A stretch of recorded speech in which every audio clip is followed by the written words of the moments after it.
हिंदी से एमए कर रहे प्रिय विद्यार्थियों, हम कमलेश्वर की चर्चित कहानी खोई हुई दिशाएं पढ़ रहे हैं, समझ रहे हैं।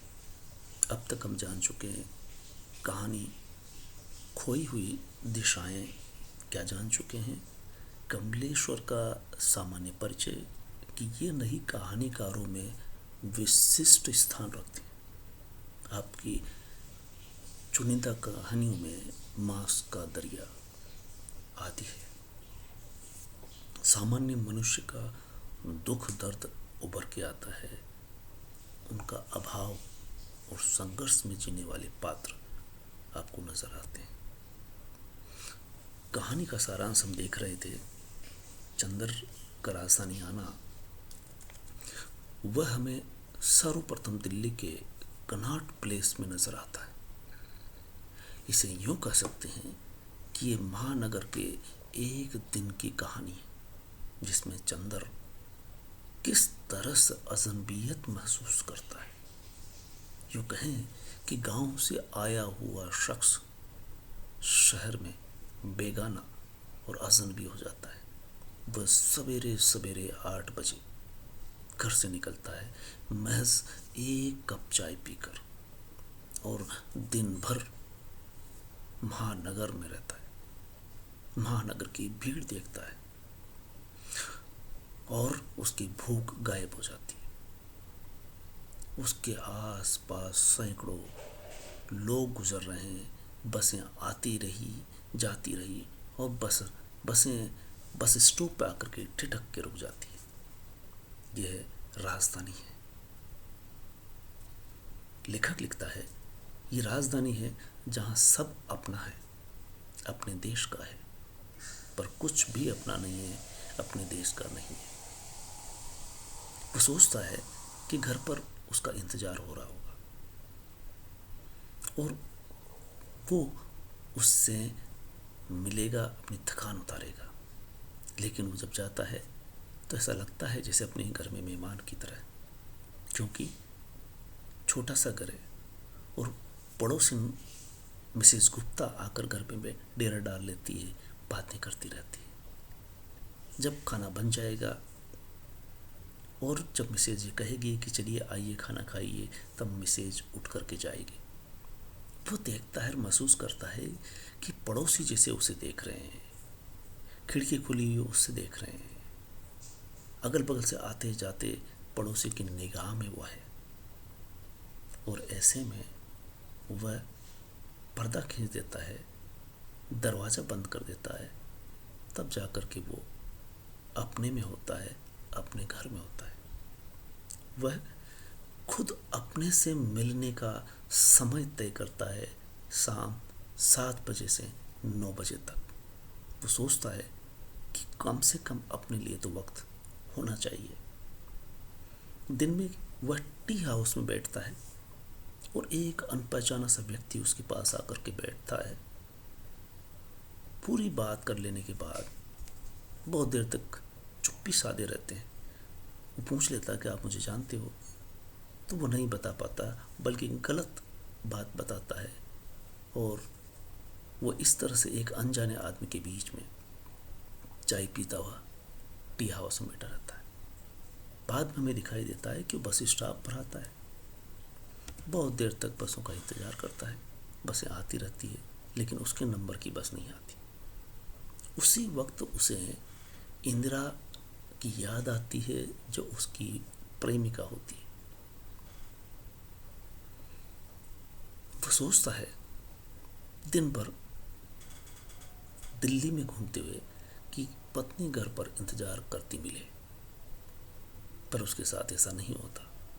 वो घर में भी बहुत देर तक बेगाना सा, मेहमान सा, अनजान सा तरह जाके बैठता है, क्योंकि पड़ोसियों के बीच उसे रहना है। इसलिए वो खुद अपने से मिलने का समय तय करता है और इस तरह से टी हाउस में अनजाना चेहरा, जिसके पास बात का विषय नहीं होता, गुजारना होता है। बस स्टॉप पर आता है और बहुत देर तक इंतजार करता है कि बस कब आएगी। ऐसे में एक अंधेरे में जो पेड़ खड़ा है, वहीं जो पत्ते गिरे हुए वह खड़े होकर के इंतजार करता है। उस घड़ी में उसे इंदिरा की याद आ जाती है और वो वाक्य जो इंदिरा कहती है, चंद्र तुम क्या नहीं कर सकते, ये जो उसे बहुत संबल दिया करता था। तब वो कहता है मेरे पास क्या है, वो पता नहीं जिंदगी कहाँ ले जाएगी, सुनिश्चित नहीं। वो तब जवाब देती है मैं तुम्हारे साथ हर हाल में खुश रहूंगी।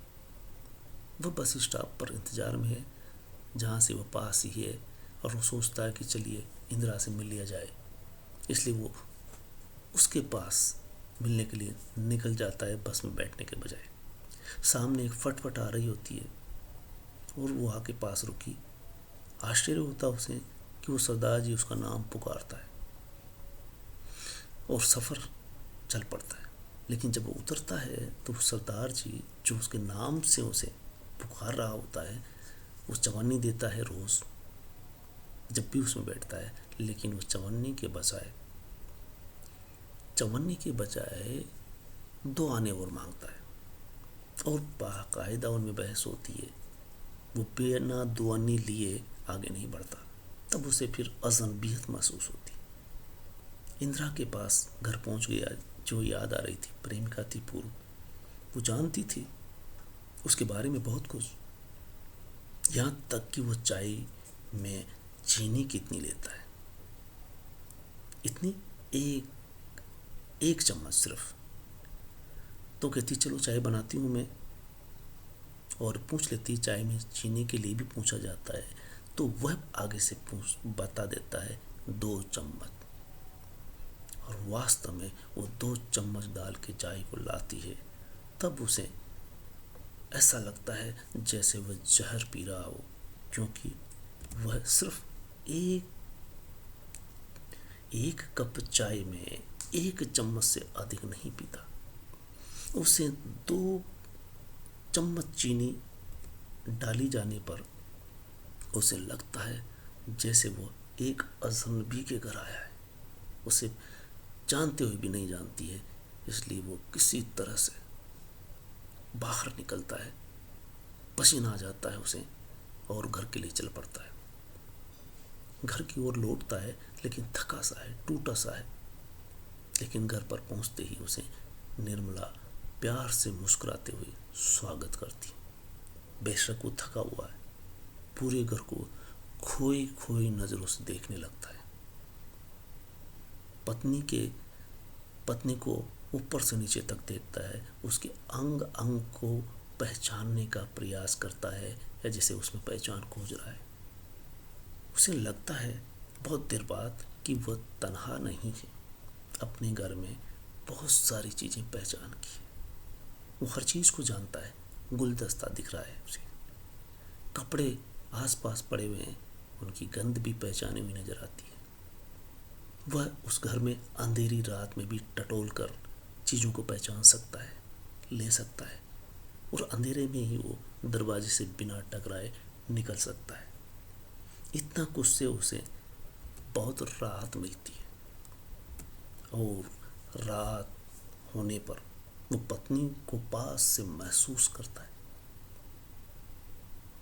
पत्नी का सानिध्य पाता है और उसे कुछ राहत मिलती है।